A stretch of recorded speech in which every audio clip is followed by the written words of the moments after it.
안녕하세요. 정성호TV의 정성호입니다. 오늘은 7월 14일 열돔이라고 해서 지구 전체가 뜨겁습니다. 너무 열받을 정도로 화나는 일이 많습니다. 델타 변이로 인하여 숨이 막히고 있습니다. 날씨도 더워서 짜증나는데 경제마저 마비되어 가고 있습니다. 이렇게 더운 여름을 맞이해서 시원한 사이다 같은 발언을 하고 싶어도 할 수 없는 것 같습니다. 오늘은 최저시급이 9,160원, 22년에 적용되는 최저시급이 만원 코앞으로 다가선 9,160원이 책정되었다고 합니다. 그래서 다른 면에서는 일자리 13만 개가 상실 우려되고 있다라고 하고 있습니다.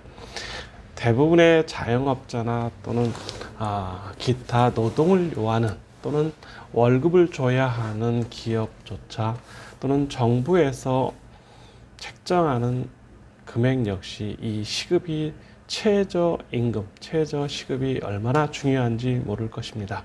그래서 앞으로는 1인 기업 또는 1인이 직접 하는 다재다능하지 않으면 생존하기 어려운 시대가 되었습니다. 그래서 이제 임금의 상승폭이 전 세계적으로 화두되고 있고 또 이러한 시급, 임금의 인상은 곧 물가의 거대한 압박으로 올 것입니다. 저 역시 대부분의 오닉스 지식산업센터에 있는 상가를 알바생으로 운영하고 있습니다. 특히 전문 지식을 요하지 않기 때문에 유학생이나 중국인이나 기타 학생들이 대부분의 알바를 차지하고 있습니다. 알바는 인생에서 가장 중요한 연습 중에 하나일 것입니다. 단순히 알바라고 해서 돈을 벌기보다는 국가나 또는 사회가 원하는 삶이 또는 알바를 통해서 경제적 기초 지식을 쌓아가는 것은 상당히 중요하다고 생각합니다. 특히 CU9로 오닉스점 1일 방문자 수가 약 500명을 넘기 시작했기 때문에 이 코로나 시대에 많은 사람의 얼굴 표정부터 옷 맵시 또는 소비 패턴을 읽을 수 있습니다. 또 CU9로 오닉스점에 있는 컴퓨터를 보면 정확하게 데이터가 나오고 있습니다. 잘 팔리는 거, 안 팔리는 거, 재고, 특히 세금과 관련된 매출 매입이 정확하게 되어 있기 때문에 이런 알바를 통해서 제가 미국에서 알바했던 경험으로 사업에도 상당히 도움이 되었습니다. 그래서 알바를 여러 개 해보는 것은 제가 적극 추천하는 일 중에 하나입니다. 그리고 다른 면에서는 노인 파산이 급증하고 있다. 물론 자식에게 빚을 떠넘기지 말아야 되는 것도 있지만 그런 문제보다는 시급한 것이 자식들이 노인이 된 부모를 또는 노인이 된 부모의 돈까지 빼앗아 가고 국가에서 노인으로 지급되는 기초생활연금을 받게 함으로써 더더욱 빈곤 파산보다 더한 가난에 시달리고 있다고 생각합니다. 그 누구도 믿지 말아야 한다고 저는 생각합니다. 자기의 미래, 죽을 돈까지도 저축해 놓아야만 죽고 나서 장례 비용 역시 본인이 부담하는 삶을 살아가는 것이 저는 낫다라고 생각합니다.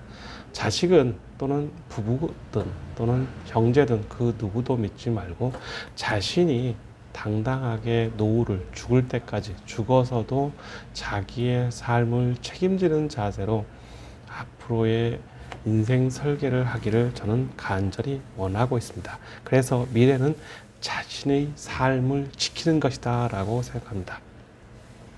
요즘 대기업들의 기업 실적이 좋음으로 인하여 대기업이 유상증자에서 자금 조달이 유리해졌고 또 많은 돈을 비축하고 있습니다. 미래 먹거리를 통한 새로운 사업에 도전하기 위해서는 이러한 필수적으로 유상증자를 통한 자본금의 확충 및 이러한 자금으로 미래에 대한 설계를 하는 것이 맞을 거라고 생각합니다.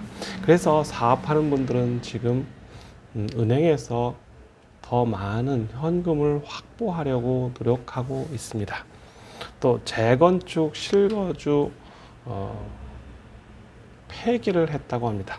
조합원이 2년 거주 의무 조항을 폐기함으로써 재건축에 대한 또는 재건축, 재개발 관련된 주택 공급을 좀 더 원활히 할 수 있는 방법 중에 하나일 것이고, 실거주로 인해서 많은 강남에 리모델링을 통해서 거주하려는 노력을 했는데 이제 그럴 필요가 없다고 합니다. 또 실거주 의무가 생기면서 급격하게 압구정 아파트가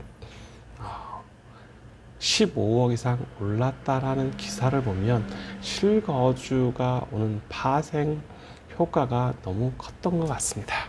그래서 정책을 할 때는 특히 부동산 정책은 좀 더 신중해야 되고 시장에 맡겨야 할 거라고 생각합니다. 부동산 가격이 급격하게 오른다고 해서 하늘을 찌를 수는 없을 것입니다. 언제든지 공급만 충분히 하면 이 부동산 값은 분명히 잡을 수 있고, 저출산 시대이기 때문에 그렇게 아파트가 많이 필요하지도 않을 것이라고 저는 단언하고 있습니다.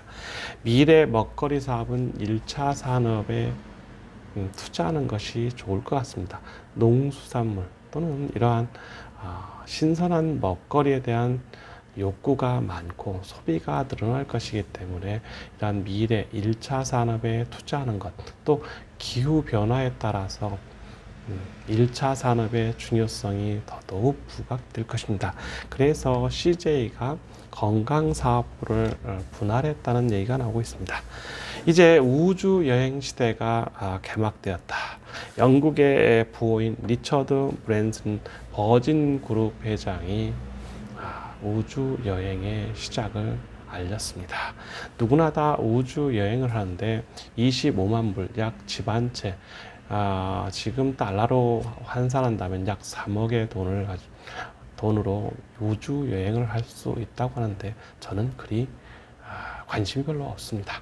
우주 여행 한다는 것보다 오히려 더 전 세계 여행을 또는 국내 여행을 더 하는 것이 낫다고 생각합니다. 이제 시급이 또 올라가고 코비드-19 또 델타 변이로 인해요 골목 상권이 망하고 있다고 합니다. 6시 이후에 2인 이상 집합 금지가 되어 있기 때문에 이러한 골목 상권 또는 자영업자의 파산 또 파업이 피해가 더더욱 눈덩이처럼 늘어날 것이라고 합니다. 그리고 국세 연체가 100만 원만 되어도 전화가 오는, 또 연체에 대한 알림과 도를 독촉하는 전화가 수없이 많이 오고 있는 것이 한국의 실정입니다. 이러한 국채 100만 원 이상만 돼도 국가에서 언제부터 사업하는 사람이나 개인에게 전화해서 납부를 독려하는 나라가 되었는지는 몰라도 돈이 없어서 못 내는 것이 있는데 안 내는 사람은 거의 없을 것입니다. 세금을 안 내서는 도저히 살 수 없는 나라이기 때문에, 전산화가 잘 되어 있기 때문에 세금을 꼭 내야 하는 것은 누구나 다 알고 있고 4대 국민 의무 중에 하나이라는 것도 알고 있습니다. 그런데 그 100만 원조차도 못 내는 사업자가 많다는 걸 보면 지금의 경제 위기가 얼마나 어려운지를 알 것입니다. 이런 세무서에서 위탁받은 전화가 자주 오고, 또 4대 보험 연체 2달만 되어도 압류가 되거나 압류 예고 통지가 오거나, 또는 근로자에게 이러한 사업주가 내지 못했다라는 독촉 편지나 전화, 문자가 오는 걸 보면 이렇게까지 하면서 사업을 할 사람은 아무도 없는 것 같습니다. 대한민국은 정말 사업하기에 그러한 나라인가, 즉 사업하기 천국인가라는 질문이 다시 오고 있습니다. 이 나라에 살면서 세금을 안 낼 사람도 없고, 또 돈이 있으면 더 많은 사회를 위한 공헌을 할 것입니다. 이렇게 어려운 시기에 세무조사가 더 난립하고 또 4대 보험 연체와 관련된 전화가 빗발치고 국세에 대한 압력이 많은 이 나라에서 사업을 할 수 있는 사람이 과연 얼마나 될지 모르겠으나 이러한 행태에 발맞추는 공무원 사회나 또는 안일주의는 결코 좋은 일이 아닌 것 같습니다. 앞으로 더 좋은 먹거리를 만들어서 모든 사람이 성장하고 또 세금도 세수가 늘어나는 사회가 되길 원합니다. 정성호 TV였습니다. 감사합니다.